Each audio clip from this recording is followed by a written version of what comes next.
اس کی ماں کو طلاق ہو گئی تھی تو وہ اسے لے کر اپنی ماں کے گھر واپس لوٹ آئی۔ تب وہ فقط 1 سال کی تھی اور ٹھیک 1 سال بعد اس کی ماں اس دنیا سے منہ موڑ گئی۔ اس کی خالہ کوئی نہ تھی، فقط ایک ماموں تھا جسے خاندانی دشمنی کی بنا پر اس کے باپ نے قتل کرا دیا تھا۔ تب اس کی ماں کو طلاق نہ ہوئی تھی۔ اس کے ماموں کے قتل کے 15 روز بعد اس کے باپ نے طلاق دی تھی۔ جب اس کی ماں اس کو لے کر اپنے والدین کی چوکھٹ پر آ رہی تھی تب اس ننھی گڑیا کے ایک ہاتھ کی تیسری انگلی میں پر سونے کی ایک انگوٹھی تھی جسے انہوں نے اپنے سسر کے پیروں میں پھینک دیا تھا۔ اپنے خیال میں وہ اسی وقت اس پرانی حویلی سے ہر رشتہ توڑ آئی تھی، لیکن اتنے عرصہ بعد اس حویلی کے نہ جانے کتنے افراد کو ان کی یاد آ گئی تھی کہ ان کا ایک سپوت منہ اٹھائے ان کی تلاش میں نکل کھڑا ہوا تھا اور پچھلے 8 ماہ سے ان کے گھر کو اپنے قبضے میں لے بھی چکا تھا۔ وہ نانی اماں کے ساتھ اکیلی رہتی تھی اور اس کی نانی اماں بالکل اسی کی طرح بزدل ڈرپوک قسم کی عورت تھی، اور اس کے علاوہ لاکھوں بیماریوں کا مجموعہ بھی تھیں۔ وہ ان کے گھر کیسے اور کس طرح پہنچا یہ بات وہ دونوں نہ جانتی تھی، لیکن وہ جس مقصد کے لیے ان تک پہنچا تھا وہ بات قابل تشویش تھی۔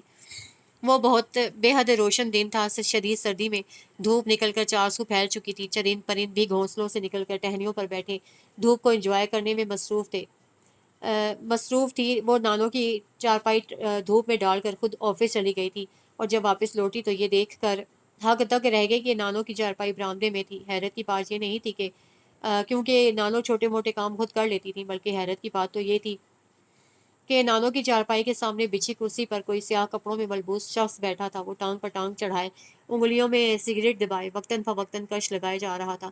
گیٹ بند کرتے ہوئے اسے حیرت نے گھیر لیا کہ اس شخص کو اس نے پہلے کبھی اپنے گھر میں نہ دیکھا تھا، اور نہ نانو نے کبھی کسی ایسے بندے کا ذکر کیا تھا۔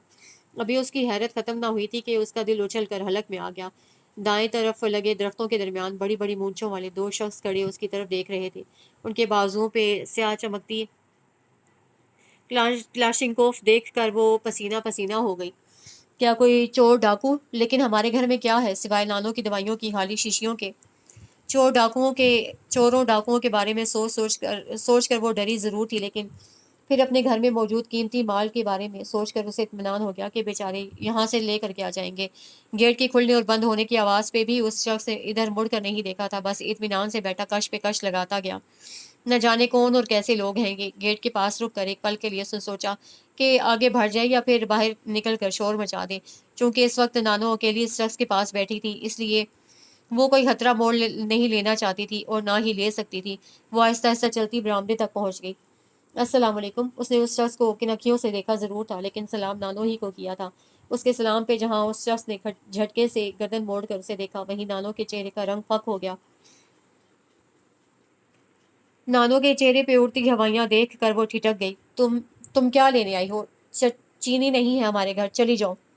نانو یہ کیا اور کیوں کہہ رہی تھی وہ کچھ سمجھ نہ سکی۔ حیرت سے نانو کو تکے گئی وہ شخص اسے، تم جا کیوں نہیں رہی؟ جاؤ، چلی جاؤ نا، بار بار ادھر مت آیا کرو۔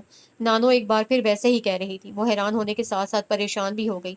کیا بات ہے نانو، آپ اس طرح گھبرائی ہوئی کیوں ہیں؟ نانو جو کہہ رہی تھی اسے خاک سمجھ نہ آیا۔ اپنا بیگ نانو کے سرہانے رکھ کر وہ پریشانی سے نانو پہ جھک گئی۔ میں نے کہا ہے دفع ہو جاؤ یہاں سے، ہمارے کچھ مہمان آئے ہیں، اب ادھر مت آنا۔ نانو نے تقریباً اسے دھکا دے دیا تھا۔ وہ گرتے گرتے بچی۔ سمجھ تو اسے کچھ بھی نہ آ رہا تھا، لیکن پھر بھی وہ پیچھے مڑ گئی۔ اسے پیچھے مڑتا دیکھ کر وہ شخص اٹھ کھڑا ہوا۔ معروف! اس کی آواز نے اس کے ایک قدم روک دیے۔ وہ سر اٹھا کر اس شخص کو دیکھنے لگی۔ نہیں ہے یہ معروف، یہ تو سمینہ ہے، پڑوسیوں کی لڑکی چینی لینے آئی ہے۔ تم غلط سمجھے۔ نانو بڑی رفتار سے ان دونوں کے درمیان آئی تھی اور پھر اسے بازو سے جکڑ کر برآمدے سے نیچے لے آئی۔ معروف! اس شخص نے ایک بار پھر اسے پکارا۔ وہ رکنا چاہتی تھی، لیکن نانو نے اسے رکنے نہ دیا۔ یہ وہ جاننا چاہتی تھی کہ اس اجنبی شخص کو اس کا نام کیسے معلوم ہے اور اس سے کیا کام ہے، لیکن نانو اسے چھوڑتی یا کچھ بولنے کا موقع دیتی تو وہ کچھ بولتی نہ۔ نانو اسے گھسیٹتے ہوئے لکڑی کے گیٹ تک لے آئی۔ اس سے پہلے کہ نانو کا گیٹ کھولنے کے لیے ہاتھ آگے بڑھتا، وہ شخص پھر پکارا، رک جائیں ورنہ یہ آپ کے حق میں بہتر نہ ہوگا۔ پہلے کون سا؟ نانو سن رہی تھی جو اب بھی سن لیتی تیزی سے گیٹ کھولنے لگی۔ جب وہ دونوں مونچھوں والے ان کے سامنے آن کھڑے ہوئے، دونوں ڈر کر ایک قدم پیچھے ہٹیں۔ ہٹو آگے سے، اس نے اپنے گھر جانا ہے، اسے گھر جانے دو۔ بے ربط بولتے ہوئے نانو نے اپنے خوف کو پیچھے دھکیل کر پھر سے آگے بڑھنا چاہا تھا، لیکن وہ دونوں سیسا پلائی دیوار بند کر ان کے سامنے کھڑے رہے، یہاں تک کہ نانو انہیں دھکے دینے لگی۔ واپس اس جگہ پر آ جائیں۔ وہی حاکمانہ لہجہ اس کی سماعتوں سے پھر ٹکرایا تھا۔ لیکن اب کی بات اس نے مڑ کر اس شخص کو نہیں دیکھا۔ اس کا خوف سے دھڑکتا دل کسی انہونی کا پتہ دے رہا تھا۔ وہ پیچھے نہیں مڑی تھی، لیکن ان دونوں میں سے ایک شخص نے اسے کلائی سے تھام لیا اور آگے کھینچنے لگا۔ اس نے کلائی چھڑانے کی کوشش کی مگر بے سود۔ رک جاؤ، وہ شخص اب کی بار غصے سے چلایا تھا۔ کھینچنے والا شخص ایک دم سے رک گیا اور پھر اس شخص کی شعلہ بار نظریں محسوس کر کے اس کی کلائی سے اپنا ہاتھ ہٹا لیا، لیکن ہاتھ ہٹانے میں بہت دیر ہو گئی تھی۔ وہ شخص لمبے لمبے ڈگ بھرتا ان کے پاس پہنچ آیا تھا اور آتے ہی اسے الٹا ہاتھ اس شخص کے چہرے پہ دے مارا۔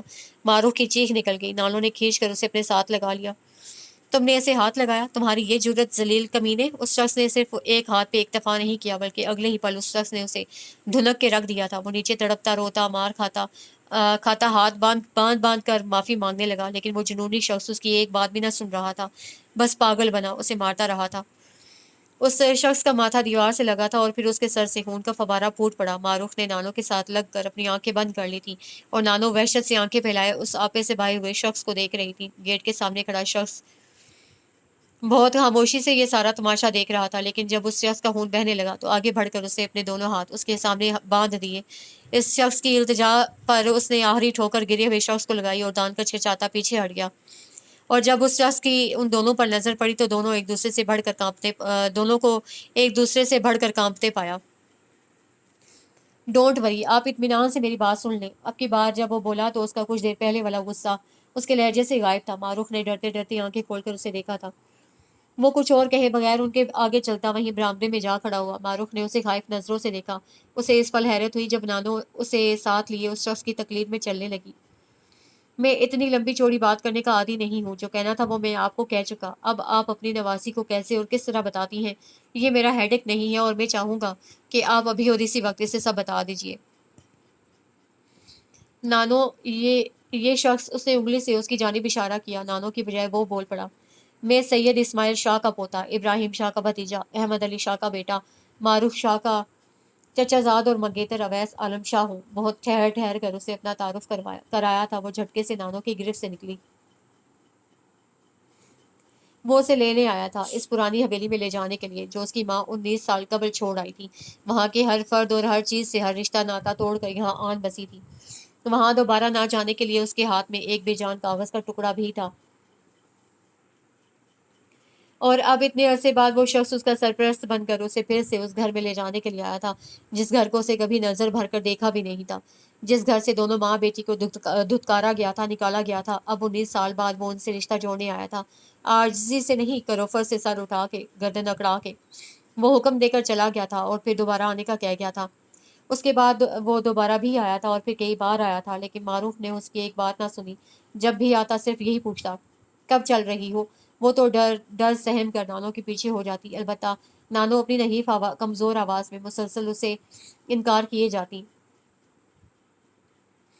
میری کمزور اور بوڑھی ہڈیوں میں ایسے ظالم لوگوں کا مقابلہ کرنے کا دم ہم نہیں ہے۔ رخ بیٹی، تم بہادر بنو، اس معاشرے کا مقابلہ کرو، اپنے اندر حوصلہ پیدا کرو۔ یہ لوگ تمہارا کچھ نہیں بگاڑ سکتے۔ اگر تم ڈرو گی تو یہ لوگ تمہیں اور ڈرائیں گے، اگر ان سے ذرا سا بھی دبو گی تو یہ تمہیں اور دبائیں گے۔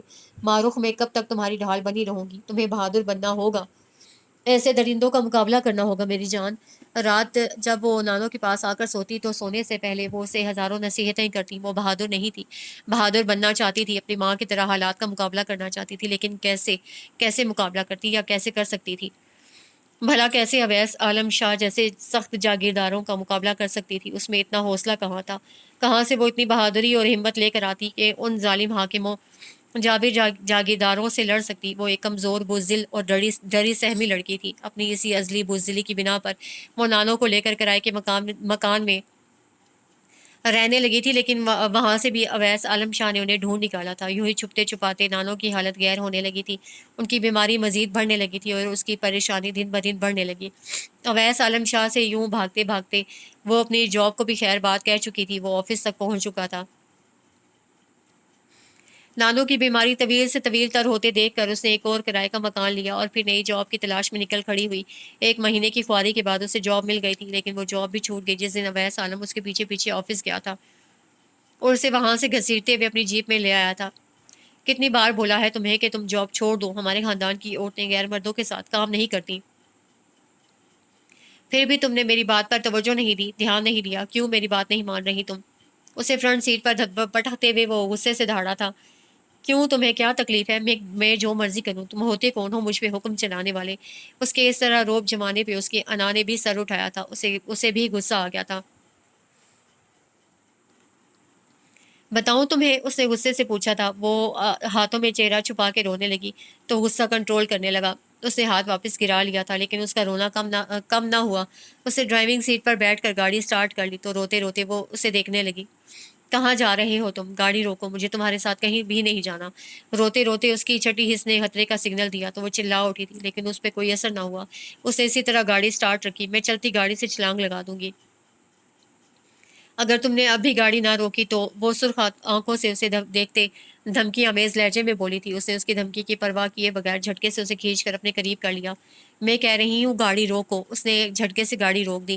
وہ اسے کلائی چھڑاتی دوبارہ سے اسے دیکھے بغیر گاڑی سے نکل گئی اور دوڑتے ہوئے نہ جانے کن راستوں میں گم ہو گئی۔ شاہ صاحب، اس کے ملازموں نے کچھ کہنا چاہا تھا لیکن اس کے ہاتھ اٹھانے پہ انہوں نے سر جھکا لیے۔ اس واقعہ کو بھی بمشکل 7 دن گزرے تھے جب اس کی نانو کی طبیعت اچانک بگڑ گئی۔ وہ انہیں ٹیکسی میں لے کر ہاسپٹل پہنچی تھی۔ نانو کو فوراً ICU میں لے جایا گیا تھا۔ وہ کوریڈور میں کھڑی بہت پریشانی کے عالم میں اپنے بیگ سے پیسے نکال کر گن رہی تھی جب اس کے ہاتھ پر کسی نے آ کر ہولے سے ہاتھ رکھ دیا۔ اس نے پہلے ہاتھ کو اور پھر ہاتھ والے کو دیکھا تو اندر تک کام کرے گئی۔ کیا اب ہاسپٹل میں جاب کر لی ہے؟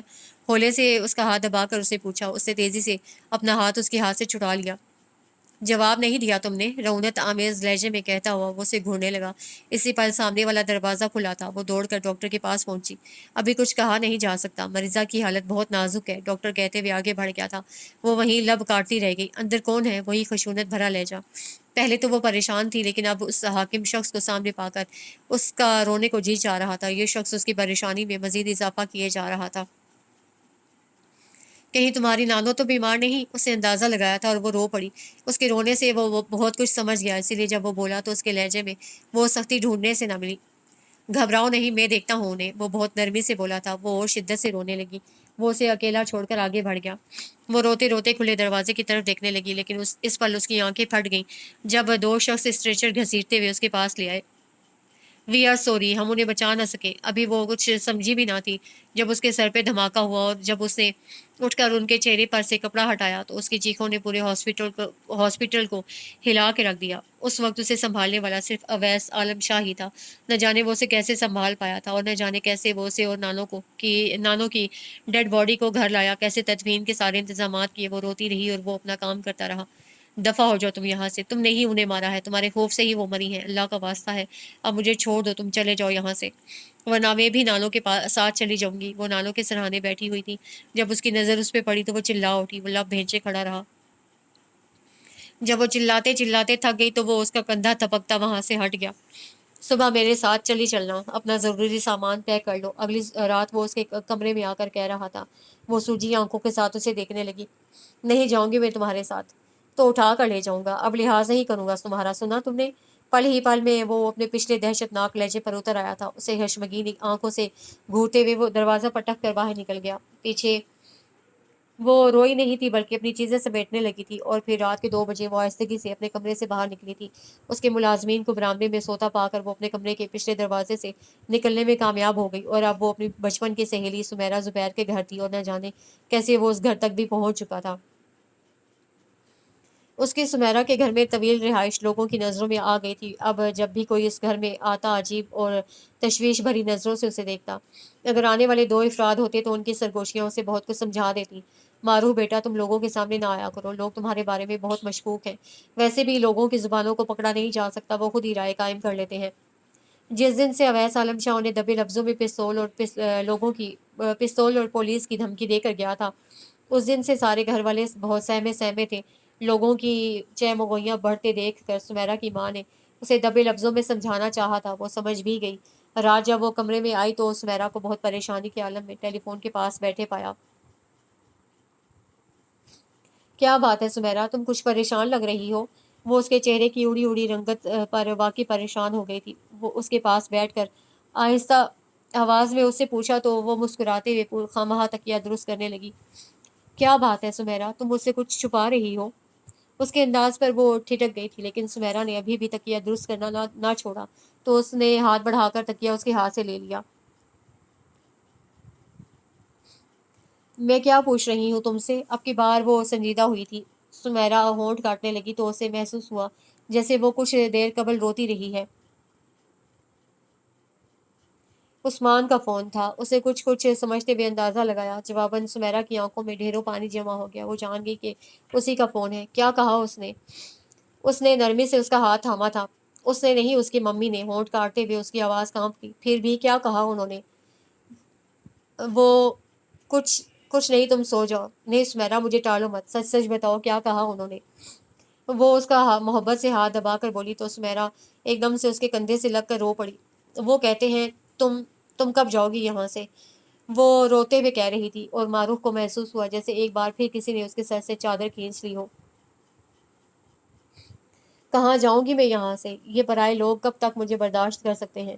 میں بھی تو کب سے اسے اپنا گھر سمجھے بیٹھی ہوں۔ یہ بھی نہیں سوچا کہ کتنی تکلیف ہو رہی ہوگی ان لوگوں کو۔ منہ سے چاہے نہ کہیں، دل میں تو مجھے برا سمجھ رہے ہوں گے۔ جانے کب سے یہ میرے جانے کے منتظر ہوں گے، اور میں… انہوں نے کھڑے ہونے کی جگہ دی، میں بیٹھ گئی۔ انہوں نے بیٹھنے کا کہا اور میں لیٹ گئی۔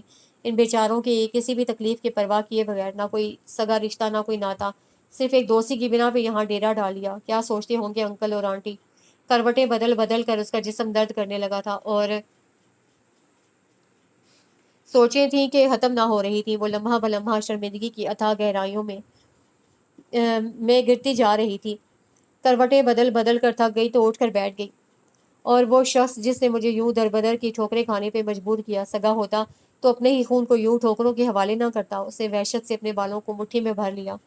پورے 19 سال بعد میرا رشتہ دار بن کر چلا آیا۔ شاید ان لوگوں میں انسانیت ہے ہی نہیں۔ میری ماں سے ہر رشتہ توڑنے کے بعد اب کون سا جواز رہتا ہے کہ یہ لوگ میرا پیچھا کر رہے ہیں؟ شاید یہ اپنی گری ہوئی حرکتوں سے ابھی تک پیچھا نہیں چھڑا پائے۔ چھڑائیں بھی کیسے؟ جنہیں صرف مرد بننا آتا ہو، اپنا شملہ اونچا کرنا آتا ہو، وہ بھلا وہ کیسے اپنی غلیظ عادتوں اور گندی حرکتوں سے باز آ سکتے ہیں؟ اس نے نفرت سے سوچا تھا۔ وہ اس رات سو نہ پائی تھی۔ ساری رات جو ہی سوچتی رہی۔ جب آنکھ لگی تو سمیرا نے نماز کے لیے اٹھا دیا۔ تو تم نے یہاں سے بھی جانے کا فیصلہ کر لیا ہے؟ سمیرا اس وقت کھانے پینے کی اشیاء کی لسٹ بنانے میں مصروف تھی۔ اس نے اس بات میں وہ اپنا بیگ اٹھائے باہر آئی تو سمیرا سر اٹھا کر اسے دیکھنے لگی۔ اسے اس بات میں سر ہلا دیا۔ کہاں جاؤ گی تم؟ جہاں قسمت لے جائے بیٹی، ہم بھی مجبور اور بے بس لوگ ہیں، تمہاری زیادہ مدد کرنے سے قاصر ہیں، جس پہ ہم شرمندہ بھی ہیں۔ سمیرا کی ماں اس کے پیچھے آ کھڑی ہوئی۔ آنٹی پلیز، اس میں شرمندگی والی کون سی بات ہے؟ آپ نے جو کچھ میرے لیے کیا وہ سگوں سے بڑھ کر کیا ہے۔ میں چاہوں بھی تو پوری زندگی اس احسان کو نہیں اتار سکتی۔ نہ بیٹی، اسے احسان مت کہو۔ ہمارے خلوص اور محبت کو اس آنکھ سے مت دیکھو۔ ہم نے تمہارے لیے جو بھی کیا تمہیں سمیرا سمجھ کے کیا، اب بھی تمہیں یہاں سے جانے نہ دیتے۔ جو اگر اویس کا ڈر نہ ہوتا بیٹی، وہ کچھ بھی کر سکتا ہے، ہماری سوچ سے بھی بڑھ کر۔ وہ بہت زیادہ پریشان اور غمگین لگ رہی تھی۔ جی آنٹی، میں جانتی ہوں، اسی لیے تو یہاں سے جا رہی ہوں کہ وہ آپ کو کسی مشکل میں نہ ڈال دے، اسے افسردگی سے کہا تھا۔ سمیرا کی ماں نے اسے ساتھ لگا لیا۔ جب وہ ان سے علیحدہ ہوئی تو وہ دیکھ سکتی تھی کہ ان کی آنکھوں سے آنسو بہہ رہے تھے، اور جب وہ سمیرا سے ملی تو سمیرا پھوٹ پھوٹ کر رو پڑی تھی۔ اس کے جانے تک زبیر صاحب بھی آ گئے۔ وہ بھی اس کے جانے پر بہت افسردہ ہو گئے تھے۔ کہاں جائیں گی آپ؟ عمران کے لہجے سے بھی افسردگی ظاہر تھی۔ وہ ان سب کی محبت پہ شرمندہ ہو گئی۔ اس نے ان سب کو ہوٹل کا پتہ بتا دیا تھا۔ فی الحال وہ 2-3 دن تک ہوٹل میں رہنا چاہتی تھی، اور پھر وہ کسی دوسرے شہر جانے کا ارادہ رکھتی تھی۔ اب وہ کسی بھی صورت میں سید اویس عالم شاہ کے ہاتھ میں نہیں آنا چاہتی تھی، کیونکہ جتنا وہ اسے زج کر چکی تھی، یقیناً وہ اب اسے کسی صورت نہیں چھوڑتا۔ جب وہ جانے لگی تو سمیرا کے باپ نے نہ جانے کتنے ہزار کے نوٹ اس کی ہتھیلی میں دبا دیے۔ وہ نہ کرتی رہ گئی، لیکن انہوں نے اس کی ایک بھی نہ سنی۔ اسے ہوٹل تک چھوڑنے عمران گیا تھا۔ جب بھی اور جس وقت بھی آپ کو ہماری ضرورت پڑے، ہمیں یاد ضرور کیجیے گا۔ اس کو محفوظ کمرے تک چھوڑتے ہوئے وہ اس کے سر پر ہاتھ رکھ کر بولا تھا۔ اس کی آنکھیں جھلملا گئیں۔ اس پل اسے اپنے سگے بھائی کی کمی شدت سے محسوس ہوئی تھی۔ ہوٹل میں اس کے 2 دن بہت مطمئن اور خیریت سے گزرے تھے، لیکن تیسرے دن کو شام کے وقت جب بہت زور سے اس کا دروازہ کھٹکھٹایا گیا، وہ خوف کے عالم میں بند دروازے کو دیکھنے لگی۔ ایک بار پھر دروازے پہ زور زور سے ہاتھ مارا گیا تو اسے ڈرتے ڈرتے اپنے من کے ہوتے قدم دروازے کی سمت بڑھا دیے۔ نہ جانے کتنی صورتیں اور آیات پڑھ کر اسے ہولے سے لاک کھول دیا۔ پھر جب ڈرتے ڈرتے دروازہ کھولا اور باہر فکر مند چہرہ لیے عمران کو کھڑے پایا تو بے اختیار اس نے گہرا سانس لیا اور دروازے کے پٹ سے لگ کر آنکھیں بند کر لیں۔ آپ نے دروازہ کھولنے میں اتنی دیر کیوں لگائی؟ عمران کی آواز اسے غیر معمولی محسوس ہوئی، اسی لیے